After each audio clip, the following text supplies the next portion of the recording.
Welcome back to the Flow State Podcast. We're your hosts, I'm Candido. and I'm Monica Groney. All right, let's get into the flow of things. So, episodes ago, we were just kind of gabbing at the end of the episode about coffee and your hormones, caffeine and your hormones. Nora, want to kind of recap us on what we were talking about? Yeah, absolutely. I forget how we were talking about just getting into like a matcha kick recently, and there is some science behind it. So, matcha typically contains caffeine, then depending on what you're drinking, we'll talk a little bit more about that. Also has this counteractive component called caffeine, which is a specific amino acid calms things. So instead of getting that like buzzy anxiety producing that caffeine gives a lot of folks is typically better well tolerated because of this component. I'm curious if people have ever tried that, noticed it, experienced. If you, like my husband, think that matcha just tastes like grass, or if you're into it. So let us know. We're curious. Yeah, come on over to Instagram and message either us or Nora or both of us and let us know, are you a matcha drinker? Are you a coffee drinker? I definitely know. So like a year ago, I stopped drinking coffee. I think we were talking about this on the other episode of like I'd just gone on a sailing trip and coffee made Mhm. me just feel sick because of the smell of it. Um, and so I switched to matcha and drank matcha for like almost a year. And now I definitely drink coffee again.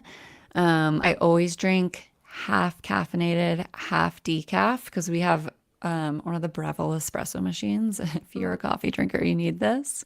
And so we just put half and half beans in there. And then the week kind of before my period, I'll typically switch. And I Mm. definitely noticed I used to get really bad headaches if I was like addicted to coffee, if I didn't have my 1 cup a day. Yep. And now it's like much better. But okay, if someone's listening and they're like, I can't not have my coffee. Like I need it. What would you tell them? Yeah. So it's, I know for a lot of folks, like it is a non, they're like, first thing I do when I wake up is hit the coffee maker or it's already going and programmed. It's the first thing that I do in the morning. And I literally like face to palm. I'm like, ah. And for a lot of reasons that will dive, but I know for a lot of individuals, they like the taste. It's a comfort thing. But also for a lot of individuals, it's feel like they can't function without it or they can't have a bowel movement without it.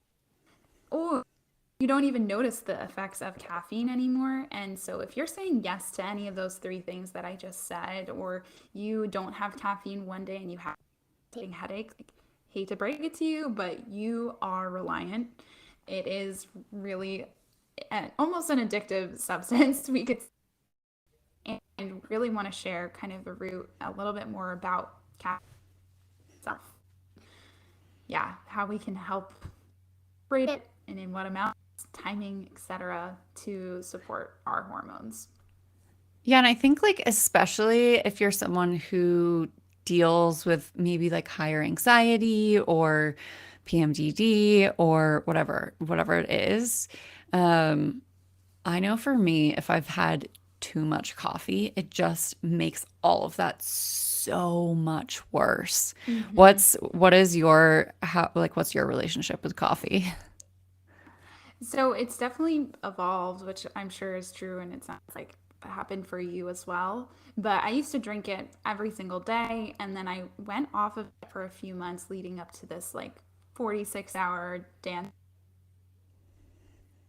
state. It's like so they encourage everybody to go off of caffeine. When I tried to, it was so anxious, and I was so much more sensitive to it. Feeling extremely anxious, like buzzy stomach, heart racing, palpitations. And I even get past this point of like, I feel like I have ADD, like focus on one task, do anything because my mind is like, oh my gosh, over here, look, a squirrel. Like, so distracted. Yeah. I don't know And if so you've like why experienced is that. that? Like what is it? Yeah, what is it that's like doing that to our bodies? Like why does caffeine do that? Yeah.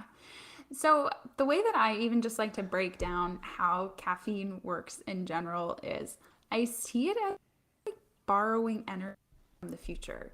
It's not like we are just manufacturing energy out of nowhere. When we consume caffeine, it's actually blocking these receptors in our brain, the ones that tell us that we are tired. They're adenosine receptors. And when we're drinking the coffee, it's saying, "Oh no, you're not tired. Like just keep going." So that's how caffeine works general, but for individuals that might not tolerate it super well or might be more sensitive to it, can be for a lot of different reasons. So, in the previous episode, we were talking a little bit about like liver supportive or maybe some things that can be a little bit more detrimental for our liver. And caffeine, unfortunately, falls into that group because the way that it's broken down or metabolized is using a lot of those B vitamins. So, low store or of B vitamins in general. But if our body is deficient in them, it's going to really struggle to break down caffeine. And that can make you feel really anxious. If you have all of this, but the energy, body's like, oh, I don't know what to do with it or how to use this electricity. It feels not good. And that's when signal I need to really maybe remove this out of the equation or decrease the amount that I'm having or do some other things to help support the liver in general so that your body can just tolerate it better. Yeah, and maybe real quick, like maybe a little recap on why supporting the livers for us who experience like hormonal symptoms. Totally. Yeah, so the liver is like our master regulator of things hormones. It's really the first stop that all hormones go to say, okay, we have enough or we don't have enough. So it's really essential. It's so essential for everybody, but especially if you are going through any sort of hormonal transition or your hormones are off, this would be a great time to go back and listen to how do I know if it's hormones episode to understand like, is this something that I should do? And big things that I talk about here too is that it takes a long time for our body to kind of readjust or acclimate to not having caffeine. For some people, it can really take months until they start to feel their own natural energy again. And I want to share a little bit about why that might be. So, I've heard anyone talk about burnout or adrenal fatigue, and you're like, what the F are my they are little glands of our kidneys. They look like little beans. And that is where all of our epinephrine and our cortisol, all of those survival hormones are made and produced. And we're constantly using that cortisol for anything. If you are an adrenaline junkie, you're like, oh, I have 15 minutes to get to this appointment. It's going to take me 20 minutes to get there. Let me see if I can do it. And you get that hit of adrenaline. Like that's actually taxing your body behind the scenes. It's not great for us. We need cortisol. Survival hormone. It gets such a bad rap, but it is essential. And that's how our bodies wake up in the morning. So if you use up all store that you have in your system, your adrenals are just tapped out, do it beta caffeine, always living in that fight or flight, stressed out mode like crazy, you are going to feel tired all the time. You might have a really hard time waking up. You might wake up between the hours of 2 and 4 a.m. trouble falling back asleep, or you feel really, really, really tired, but you're wired, you're like buzzing. All signs of cortisol dysfunction. And that really comes into play with hormones and supporting our liver. And this is where it all kind of ties together. So if you are a menstruating person, if you're someone that's trying to heal your hormones, this is definitely something I encourage all of you to do, is to give caffeine a break. A lot of people are going to be like, what? I can't live without caffeine. but it is so essential and so worthwhile. Yeah, and it can be really intimidating. And it took me like, being grossed out by coffee for a period of time to really do it. But I'm so glad that I did because I no longer have that addiction. I was Hmm. literally addicted. I would get like migraines if I didn't have my 1 cup of coffee, and I multiple cup a day drinker, one in the morning, and that was it. And it didn't matter, just that 1 cup a day, I was addicted to it. So if someone's listening and they want to ditch coffee or they want to try ditching it, like how long should they do it for? And what are some of their options? Like, should they wean off it? Should they cold turkey? What's kind of the best protocol? Yeah, absolutely. I don't recommend doing it cold turkey at all. We don't want to have those debilitating feel like crappy for, I know some people even up to a week. So I recommend decreasing the daily amount of caffeine that you're having by 25% each day. Then switching to like a black tea or a green or something that's going to be a little bit weaker, like a chai tea, for example, that allows your body to make that transition even smoother. So, an example, cold brew coffees or like those Celsius energy drinks or some of the like Fit Aid teas and things like that, as it's an energy booster or is going to give you energy, it likely has caffeine in it. And I encourage you to kind of flip that label over. Those Celsius drinks have 200 milligrams of caffeine. That's a, and our average like latte or coffee might have half that amount, and matcha could have even a quarter of that amount, around 50 milligrams, depending on how strong it's made. And same with caffeine, espresso, etc. They can all vary a little bit. But yeah, I definitely recommend kind of weaning yourself off of it so that you don't get the at the minimum. Yeah, and it's even like there's so many things that have caffeine in them. Like even hydration drinks now, it'll be like plus caffeine or like whatever it is. So you may be consuming caffeine in areas you're not even aware that you are right now. Far beyond soda and chocolate, like just start paying attention, I would say, at first to even get an assessment of, oh, okay, like my body is really used to taking in X amount of caffeine each day so that you do know it. But, for people that maybe their hormones are in a decent place and why I like face palm every time I hear being the first thing that goes into your system. One, if you are waking up, like we're dehydrated. We haven't drank for however many hours you've been sleeping, maybe even a couple hours leading up to that. Like your cells need water. They don't need coffee right away. And that is really going to make a big difference. So at least having at least 16 plus ounces of water before you even think about your coffee. I don't care if it's lemon water, if that feels nice and comforting, or some decaf tea, herbal tea, something along those lines. And when I was talking a little bit about that cortisol, it naturally peaks from like starts ramping up around 5:30 to help us wake up naturally, and then it starts to die off around like 9, 10 a.m.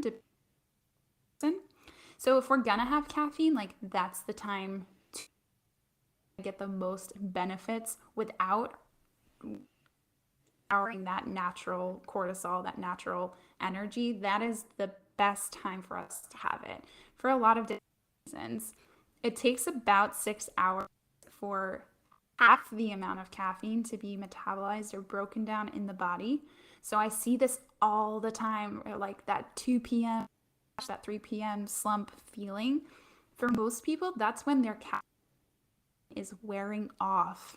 And then we're leaning towards maybe quick, more caffeine or easily energy coming from carbohydrates or sugars because your body's like, okay, I am in the toilet energy and I need to be brought back up quickly. How can I do that? And it knows physiologically that sugar is going to do that, carbohydrates. So that's why we crave those things. Yeah, and so I mean, I've definitely even heard, you know, basically what you're talking about is like blood sugar regulation, right? Like caffeine plays a role in It that. And does. so one of the things that I've tried to do lately, and I'm not always perfect, sometimes I do just wake up and drink coffee, um, but is waiting to have my coffee until I'm eating. So have it Mhm. with my breakfast. Can you talk a little bit about just like the benefits of drinking it with food? Yes, especially from like PI stand to like caffeine is an irritant. That is why it makes us go to the bathroom when we consume it. So having something in your belly first is going to be very helpful for trying to mitigate or get rid of some of those impacts. And yes, in terms of the blood sugar, right? You're going to have something in your system first providing energy. It's not just this, like we talked about, manufactured energy out of nowhere. So yeah, there is a huge correlation between caffeine and blood sugar, but people, depending again on your sensitivity to caffeine, even if you're fasting from however long until 2 p.m. and you're just going on caffeine, likely to lean towards more carbohydrate rich foods at that time, things that are going to provide more of that quick energy because that caffeine has just worn off. And obviously, your body needs energy, can't just bypass it. Yeah, one of the other things too is that a lot of people, and even like I mentioned, switching away from coffee the week before your Mm-hmm. period and your luteal phase, what is the benefit of reducing or avoiding caffeine that week? Yep. So even I would say for some around it's going to make a difference too. So there's a connection between caffeine and estrogen production, actually. So for individuals that might be experiencing some higher estrogen symptoms, which can include breast tenderness or headaches, those heavy cycles, clotting, cramps, etc. Caffeine, again, is also not going to be helpful for that because it increases the amount of estrogen, which is going to make those symptoms worse. Again, with the week leading up to your cycle, you have a second little bump in estrogen. So that's part of why it's beneficial to limit or avoid it during that phase specifically. But also, if you might already have cramp and some inflammation going on and looser stools just due to the fluctuations in your hormones, that having caffeine on top of that is going to exacerbate or make all of those things likely worse. So that's a really good time to switch to something or decaf. And I would definitely want to talk about specifics in decaf as well. But you might notice a really big shift in the intensity of those cramps, inflammation, and a lot of your PMS symptoms, especially. Yeah, I mean, we already know what period poops are like, and Yeah. we don't need even more, like more intense period poops thanks to the coffee. Okay, so Yeah. tell us more about decaf. You said you had more on decaf. What's the tea on decaf? Yeah. What's the tea? Yeah. So we caffeine and coffee, unfortunately, can be a source of mold. Depending on where you're sourcing your coffee from, I really encourage you to buy from a reputable, even a local place where you can ask them how things are stored, if things are tested for, this is the key word here, mycotoxins. So that is another word for mold. I drink a brand from home. It's actually called Mocha Coffee. I'm wearing their sweatshirt right now. It's so comfy. They also have a great decaf. And the thing that we want to look for, especially on decaf, is it's a Swiss water process. So this is a way to naturally caffeinate something as opposed to chemically caffeine from the bean. So that's going to be a lot better for your What? system. Yeah. I'm learning so much. Okay, I'm gonna go look at my decaf after this. Yeah. Again, if it's a local coffee shop, you might be able to ask them, like, how are you guys actually doing this if they don't have these official labels and things, but it'll be how their coffee is made. Is it made with a dry method or with a wet method? The wet obviously going to have more risk for mold or mycotoxins. So those are some pretty big things that I look for. Another brand that is like very highly regulated and tested is called Purity Coffee, and they also have decaf. So that's a big thing. Like if people want to wake up and have their coffee first, and then have your meal, then have your caffeine, just working on that timing. So if you're not ready, caffeine even for weeks or months to see if it helps your system, try some of these smaller changes first to notice what happens and how you feel. If it impacts your energy, does it benefit your sleep by cutting off caffeine about 10 to 12 hours before your head hits the pillow can help your system make sure that that caffeine is completely gone before we try and lay down. Yeah, super interesting. I feel like the word mycotoxins has been coming up more often lately. We've even gotten a couple of customer service questions lately being like, do you test for mycotoxins? Yeah.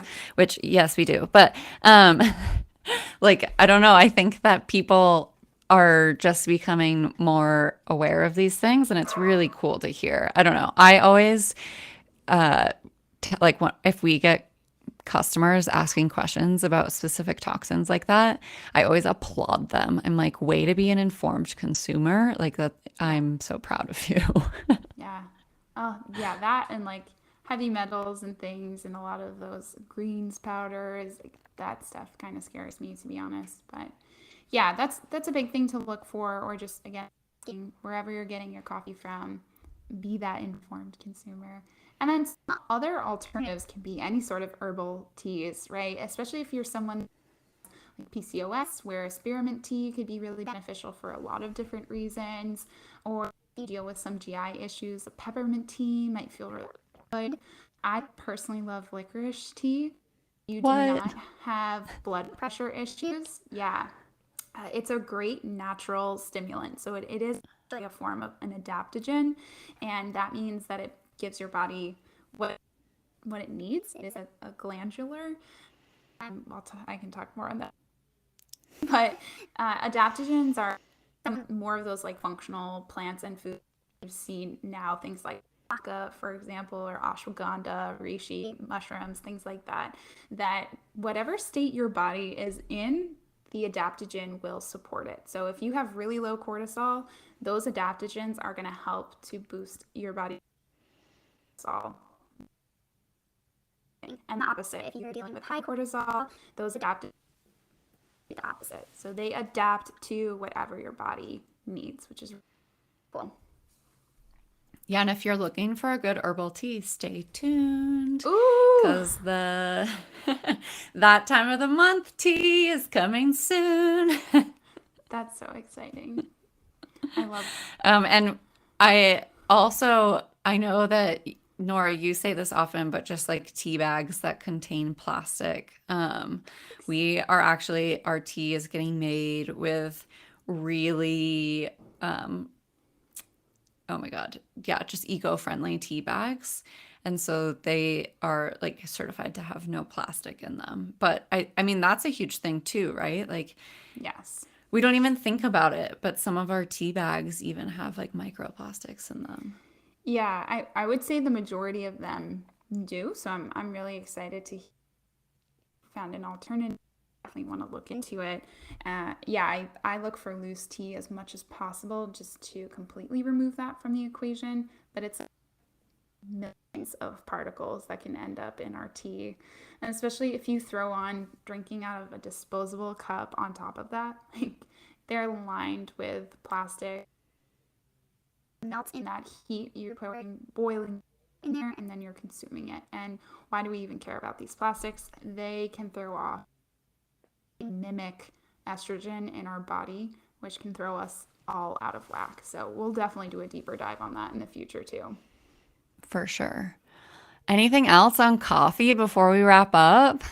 No, I think this was in depth. I would say, again, trying some of those smaller things first and just see how it feels in your body if you're not ready to give up for a few weeks or months. But I highly recommend just giving it a try and just noticing how much more sensitive your body will be to that caffeine once you do bring it back in. Yeah, I'm gonna go make myself a matcha. All right, guys. Well, thanks for tuning in today. We hope that you learned something. If you have any questions about coffee, please do be sure to come over to Nora's Instagram or the Maria Instagram. DM us, ask us your questions. We'll be sure to get back to you. And if you enjoyed this, subscribe. We'll be back every week. Leave a review. Let us know what you enjoyed about this, what you learned. Share it with a friend, and we will see you next week. Thank you. Bye.